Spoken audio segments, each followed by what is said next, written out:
Je ne me fais pas jeune, 87 je vais avoir. 87. Ça commence à poser.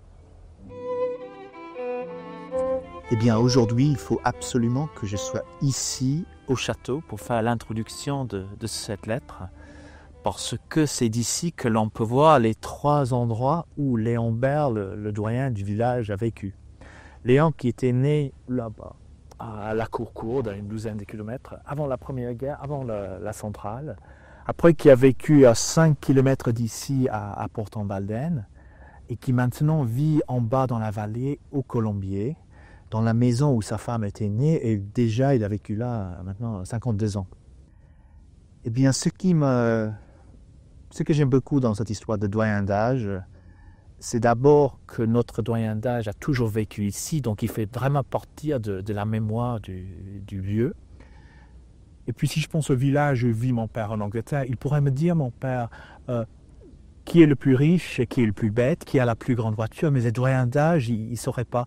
Et je pense que c'est une absence qu'il y a dans la culture anglaise, où on sent qu'il y a moins d'attachement vraiment au pays, au temps. Et j'ai surtout compris pour Léon que c'est un personnage incontournable au moment des vœux de Madame le maire, parce que c'était la seule personne qui avait droit à une chaise. Et c'est là où je me suis dit, tiens, voilà, c'est quelqu'un qu'il faut vraiment aller écouter.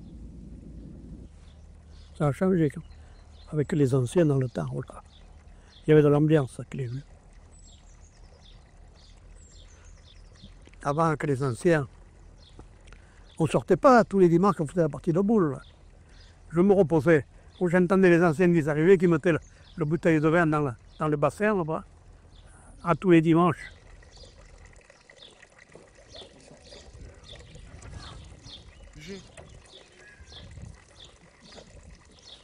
J'ai eu un bistrot, il y avait un café dans le temps. Dans le temps, il y en avait même 2. Mais moi, j'en ai vu qu'un, quoi. Dans le temps, il y en avait même 2. Il y avait le père de Louisé, il avait un petit commerce, il faisait le marchandise, là. Il portait dans les maisons comme ça, quoi. Il n'y a pas eu.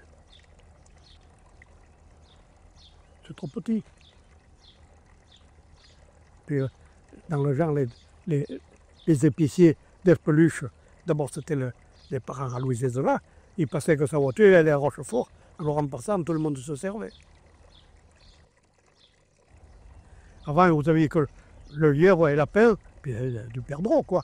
Mais enfin, on ne restait pas longtemps sans tuer quelque chose. Un lièvre, vous avez juste un chien, vous le lâchez sur un chemin, 10 minutes, un quart d'heure, les lapins j'arrivais le soir. Ma femme me disait, Léon, va me tuer le lapin pour le dîner, demain ce sera plus vite fait. Je descendais 10 minutes dans le ruisseau, là, mais je revenais avec 2 lapins. Il y en avait tellement. Parce qu'il y en avait des lapins, trop dans le temps. Pour maintenant, pas assez. Et ça tue la chasse. Il y a eu un accident de tracteur. C'est sous la roue du tracteur. Faut le faire quand même. Je labourais un coin juste là à côté du colombier. Presque plein. Il y avait une pierre qui était comme ça. Mon beau-frère, il passait tous les jours, mais jamais il l'aurait enlevé. Alors moi, j'ai coupé les gaz de mon tracteur et je descends pour mettre la pierre sur le marchepied. Et en descendant, est-ce que j'ai touché mon volant? Toujours que mon tracteur a foutu le camp. À travers. Et il m'a coincé, la route est arrivée là. J'ai dit, il y a un chien, à moi-même, il est bien léger ce tracteur. Mais que la rue arrive à ma tête. J'ai pu tourner ma tête un peu. Et j'ai eu 7 côtes de cassé. Et maintenant, ce qui me fait tort, je me suis enrhumé il y a 2 ans, la pleure, comme ils appellent, l'enveloppe du poumon, là, qui est décollée. Alors ça me fait souffler ça maintenant.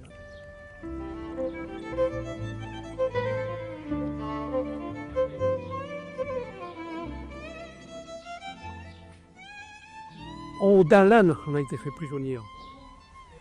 Puis on est parti à pied. Heureusement qu'on était là. Ils nous ont traînés à pied longtemps. Aïe. À traverser toute la Belgique. C'était bien la Belgique. Propre. Puis là, quand même, à un moment donné, ils nous ont embarqués, qui nous ont menés en Autriche, quoi. Et on mettait un stalag pas loin de Vienne. Donc j'ai lu Vienne sans bien le voir, mais enfin. On était loin là-bas. Mais alors il fallait voir ça, comment ça mangeait là-bas.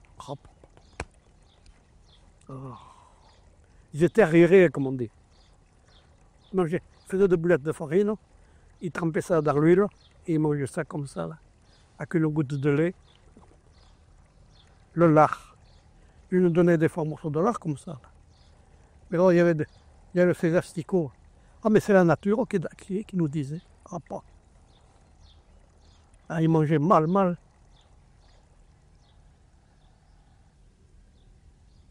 Et le matin, tu te lèves à quelle heure? Moi je suis levé à 6 heures ce matin. J'étais arrosé un peu. Oh, c'est bien assez tôt. Et le soir on me couche bonne heure. Hier à 9 heures, allez hop. C'est encore jour. Qu'est-ce qu'il faut faire regarder la télé, leur connerie.